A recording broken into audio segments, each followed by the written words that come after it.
Hello guys, welcome back to this channel. In this today's tutorial, I'm going to show you how you can put a dinosaur to your photo using Google. Okay, let's get into it guys. First thing first, you need to open up your Google application on your mobile phone, and then you just need to type in dinosaur like this. Oops. Okay, and then you can scroll down until you find this 3D model. Okay, we're going to use this model. And then I'm going to add it to my video. Okay, and then here we can choose we can choose view in your space. Okay, and then we have to point our phone down at an empty space and move it around slowly, and I'm going to demonstrate it to you.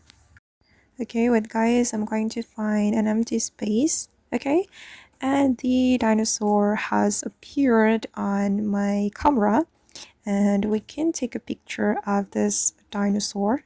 You just need to click on the circle to take a picture. Just click on the circle like this, and then you can open it to take a look at the result. Wait, alright, and this is the result. Alright guys, and that's all the way to add a dinosaur to your photo using Google. I hope this tutorial will be useful for you. Thank you so much for watching, and see you in the next video.